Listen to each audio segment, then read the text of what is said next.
Hello, मैं शक्ति सिंह फिर से आप लोग के सामने edu sir think forward channel के जरिए आप लोगों को आज जैसा कि ज्ञात है आप लोग को बोर्ड पे दिख रहा है सौर मंडल सोलर सिस्टम के बारे में पढ़ाने जा रहा हूँ।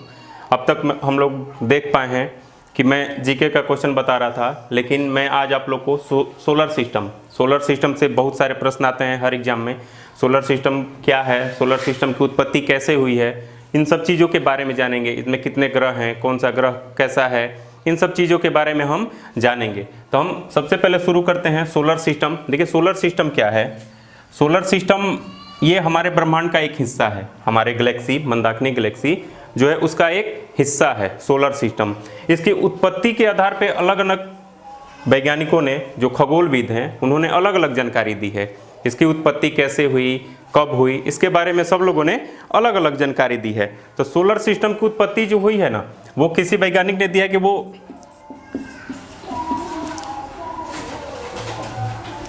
नेबुलर पद्धति के द्वारा हुई है। नेबुलर पद्धति क्या है, जैसे हमारे आकाशगंगा जो हमारी गैलेक्सी है, आकाशगंगा जिसको मंदाकिनी बोलते हैं, आकाशगंगा जो है, आकाशगंगा में पहले हमारा सोलर सिस्टम नहीं था। वहाँ धूल से जमा एक बादल, हीलियम, हाइड्रोजन, इन सब गैसों का बहुत बड़ा चट्टान टाइप बादल था, जिसको हम लोग बोलते थे नेबुलर। उसका एक बड़ा हिस्सा टूटा, जिसके कारण सौर मंडल की उत्पत्ति हुई। वो बड़ा हिस्सा क्या टूटा, हीलियम और हाइड्रोजन गैस। जब उसका बड़ा हिस्सा टूटा तो दबाव के कारण घूमने लगा, बहुत तेज घूमने लगा। जब बहुत तेज घूमने लगा तो वो गर्म होने लगा। बहुत तेज घूमता है कोई चीज, जब बहुत तेज घूमने लगता है तो वो गर्म होने लगता है। गर्म होने के साथ साथ वो क्या हुआ कि गर्म होने लगा तो वो धीरे धीरे टूटने लगा। जब वो टूटने लगा तो हमारी सौर मंडल की उत्पत्ति हुई, जहां संपीड़ित होकर के गैस जो क्या करता था वो टूटने लगा। टूटने के बाद हीलियम और हाइड्रोजन ये सबसे ज्यादा संपीड़ित हुए, सबसे ज्यादा हुए, तो वहां पे सौर की उत्पत्ति हुई। सूर्य जिसको बोलते हैं, सौर्य की उत्पत्ति हुई, जिसको हम लोग बोलते हैं सूर्य। उसके बाद क्या हुआ, सूर्य की जब उत्पत्ति हुई तो और भी सारे टुकड़े बंटने लगे। उसके टुकड़े बढ़ते गए, तो धीरे धीरे और भी ग्रह जो हैं उनकी उत्पत्ति होती गई। वो एक मोशन में, वो क्योंकि वो घूम रहा था तो एक सर्कुलर मोशन नहीं कहेंगे उसको सर, क्योंकि वो गोलीय में नहीं, वो वलयाकार होते हैं। वो वलयाकार मोशन में वो घूम रहा था, जिससे हमारे अन्य ग्रहों की उत्पत्ति हुई। हमारे कितने ग्रह उत्पन्न हुए, तो ग्रह तो वैसे उत्पन्न हुए बहुत ज्यादा, लेकिन हम ग्रह मानते किसको हैं, हम ग्रह 8 ग्रह को ही मानते हैं। हमारे सौर्य सिस्टम में 8 ग्रह ही हैं, 1 2 3 4 5 6 7 8, ये 8। और हमारा 9वां ग्रह जो था, इसका नाम प्लूटो था, जो एक ड्वार्फ ग्रह बन गया है, बौने ग्रह में शामिल हो गया है। इसके बारे में थे तो 8 ग्रह थे। पहला और सबसे जो बड़ा था, ये एक तारा बन गया। सूरज जो था ये एक तारा के रूप में जाने लगा, और इसके इर्द गिर्द हमारे ग्रह जो हैं वो एक निश्चित दूरी पर, सूर्य से कुछ दूरी पर, कुछ उससे ज्यादा दूरी पर, एक निश्चित दूरी पर अन्य ग्रह हो गए। तो सबसे पहले सूर्य के पास जो ग्रह है ना, उसका नाम दिया गया बुध के पास बाद जो ग्रह आया उसका नाम दिया गया शुक्र के बाद जो ग्रह आया उसका नाम दिया गया पृथ्वी के बाद जो ग्रह आया उसका नाम दिया गया मंगल के बाद जो ग्रह आया उसका नाम दिया गया बृहस्पति के बाद आया शनि के बाद आया अरुण, इसके बाद आया वरुण। ये हमारे सूर्य के बाद एक एक ग्रह आए। ये वलयाकार स्थिति में ऐसे ये चलते गए, सूर्य के ये स्थिति में ये चलते गए। इनका सबका अपना एक काल है, कितने दिन में ये घूमते हैं। तो सबसे पहले सबसे बड़ा तारा इन सब के बीच में, ये एक सूर्य जो है ये ग्रह नहीं है, ये उसका एक भाग है जिसको हम लोग तारा बोलते हैं। सूर्य जो है एक तारा है। तो हम आज सबके बारे में, हम सब ग्रह के बारे में जानेंगे एक एक करके, लेकिन सबसे पहले आज हम सूर्य के बारे में जानते हैं कि सबसे पहले सूर्य क्या है। उसके बाद हम एक एक करके सभी ग्रह के बारे में जानेंगे। सबसे पहले हम जानते हैं सूर्य क्या है और ये कहां से आया है। एक पद्धति विकसित हुई थी, नेबुलर पद्धति विकसित हुई थी। ये लगभग 5 अरब वर्ष पहले, 5 अरब वर्ष पहले 5 अरब वर्ष पहले एक पद्धति आई थी पद्धति आई नहीं थी, मतलब इस पद्धति को बोला गया था नेबुलर पद्धति 5 अरब वर्ष पहले। तो इससे हम ये भी चीज जान सकते हैं 5 अरब मतलब 4.5 बोलते हैं, 4.5 है ये इसका सोलर सिस्टम का अरब वर्ष, ये सोलर सिस्टम का काल बोला जाता है कितना साल पहले, और 5.56 अरब साल पहले उसको एवरेज में मान लिया जाता है कि 5 अरब वर्ष पहले इसको लाया गया था। उसके बाद सूरज की जो उत्पत्ति हुई थी उसको भी माना जाता है कि सूरज की उत्पत्ति कब हुई थी, तो जब सोलर सिस्टम की उत्पत्ति हुई थी तब सूरज की उत्पत्ति हुई थी। उसके बाद अन्य ग्रहों की उत्पत्ति हुई थी। हम अब जानते हैं सूरज के बारे में कि सूरज है क्या।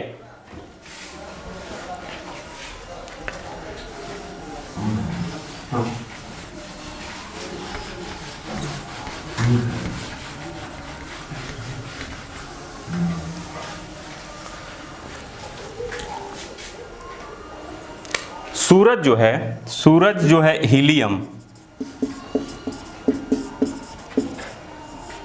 और हाइड्रोजन,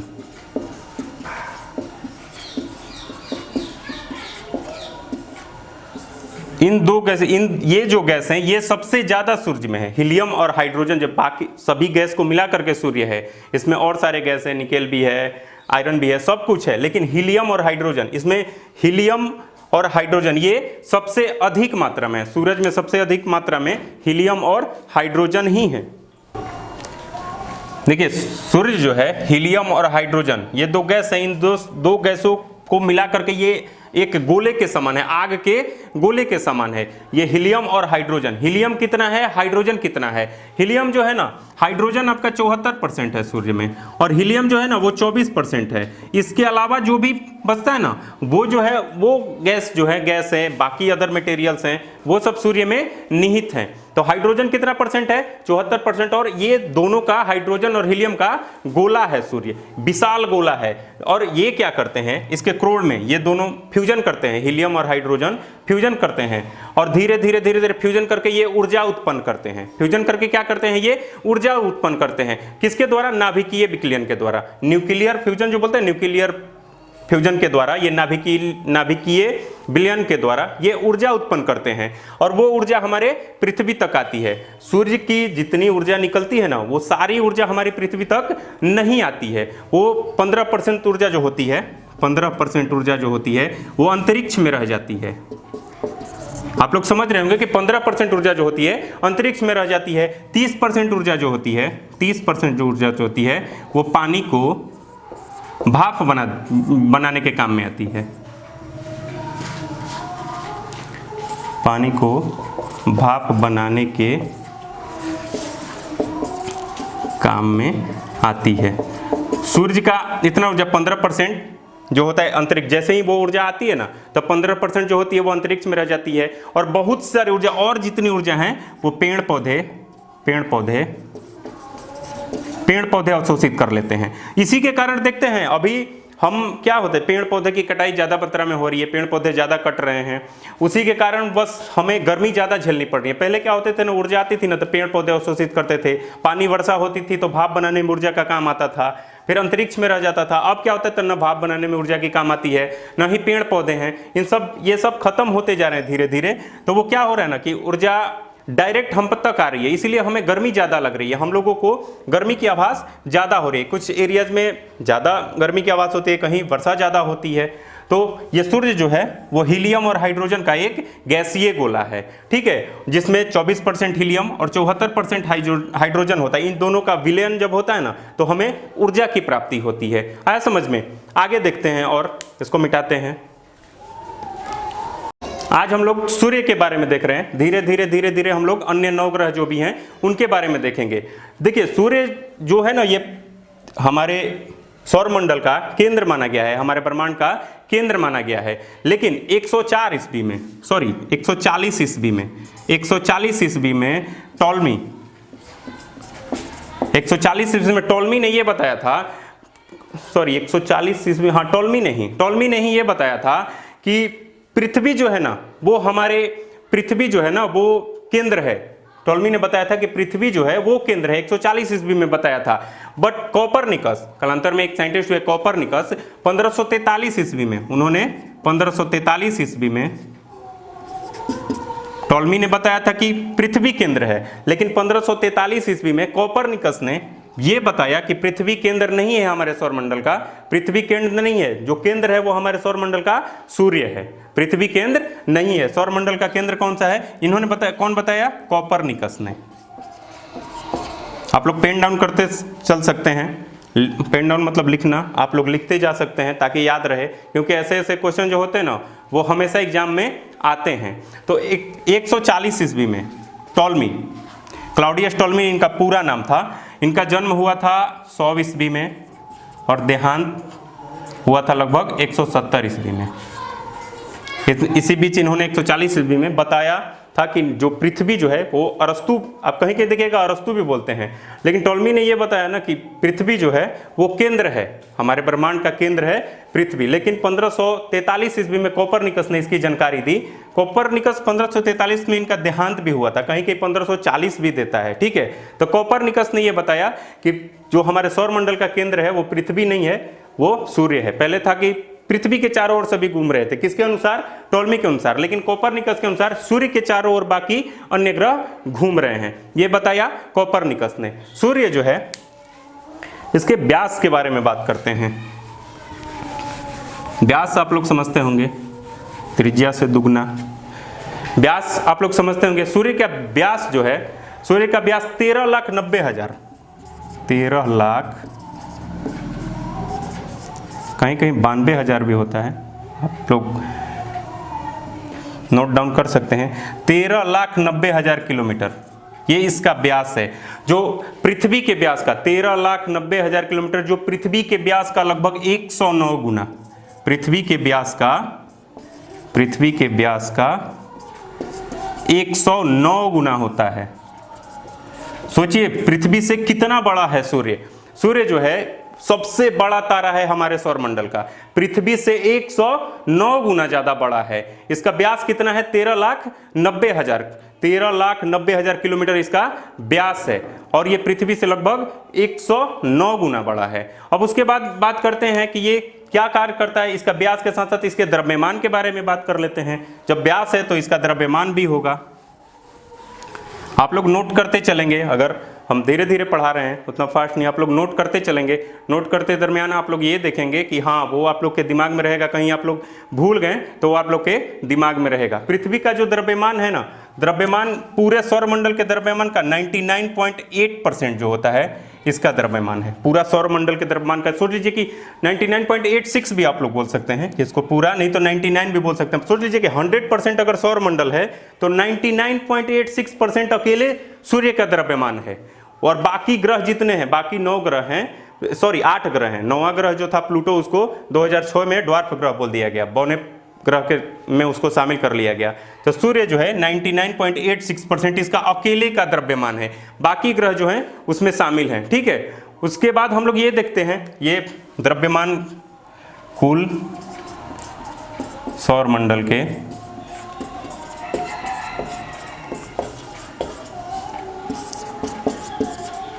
द्रव्यमान का, कुल सौरमंडल के द्रव्यमान का कितना है ये 99.86% है कुल सौरमंडल के द्रव्यमान का। आप देखिएगा ना, जब सूर्य मान लीजिए प्रदीप्त होता है, ये आखिर ऊर्जा निकालता है, जब ऊर्जा निकालता होगा तो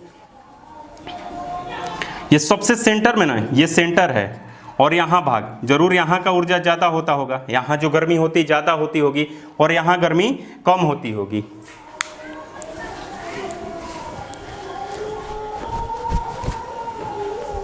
यहाँ ये वाला भाग जो होता है ना, सबसे केंद्र में भाग जो होता है इसको बोलते हैं क्रोड, ठीक है। केंद्र में जो भाग होता है उसको बोलते हैं क्रोड, और यहाँ जो भाग होता है ना इसको बोलते हैं वर्णपटल, वर्णमंडल।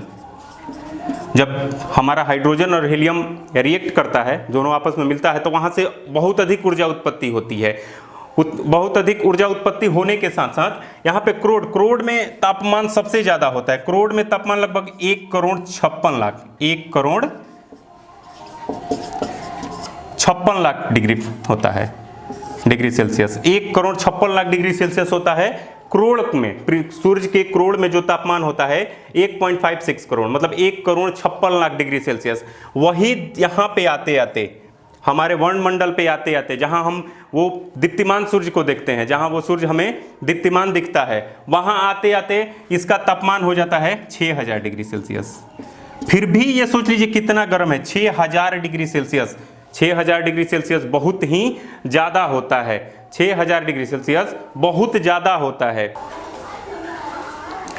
6000 डिग्री सेल्सियस। अब आगे हम सूर्य के बारे में देखते हैं, इसके व्यास के बारे में बता दें आप लोग को, इसके द्रव्यमान के बारे में आप लोग बता दें। द्रव्यमान मतलब कि कितना है ये द्रव्यमान, द्रव्यमान इसका क्या है, उसका वो पूरे सौर मंडल के द्रव्यमान का कितना है, इतना हम आप लोग को बता दिए। सूर्य का हम आयतन बता रहे हैं आप लोग को, ये तो इसका आयतन भी होगा, जब सब कुछ है तो आयतन भी होगा, तो सूर्य का आयतन कितना होता है उसके बारे में जान लेते हैं। ये हम लोग जान गए कि सूर्य का जो भाग है वो करोड़ कहलाता है, सूर्य का जो ये है क्या बोलते हैं वो वर्णमंडल कहलाता है, सूर्य का जो बाहरी सतह जहां हम लोग को वो दीप्तिमान दिखता है वह कहलाता है वर्णमंडल। जो अंतःभाग होता है यहाँ पे होता है करोड़, यहाँ का तापमान सबसे ज्यादा होता है और बाह्य भाग का तापमान कम होता है। अब इसके आयतन के बारे में बात कर लेते हैं, सूर्य के आयतन के बारे में। जब हम देखेंगे कि सूर्य, जब सब चीज का आयतन होता है तो सूर्य भी हमारा एक गैसीय गोला है, इसका भी आयतन होगा, तो इसका आयतन होता है 1.412 गुना 10⁻³ kg पर मीटर क्यूब। इसका आयतन इतना होता है, पर किलोमीटर क्यूब होता है, सॉरी पर मीटर क्यूब नहीं, पर किलोमीटर क्यूब। इसका आयतन, सूर्य का जो आयतन होता है ना 1.412 गुना 3 लिखे क्यूब 18, इतना होता है 10⁻18 kg पर किलोमीटर क्यूब होता है। इसके बारे में ये आयतन इंग्लिश में इसको क्या बोलते हैं, वॉल्यूम, इंग्लिश में इसको बोलते हैं वॉल्यूम। और इसका घनत्व जो होता है, इसका घनत्व जो होता है इंग्लिश में इसको बोलते हैं डेंसिटी, इंग्लिश में घनत्व को क्या बोलते हैं, डेंसिटी। इसका घनत्व जो होता है ना वो होता है 1.408 गुना 10⁻³ 1.408 गुना 10⁻³ kg पर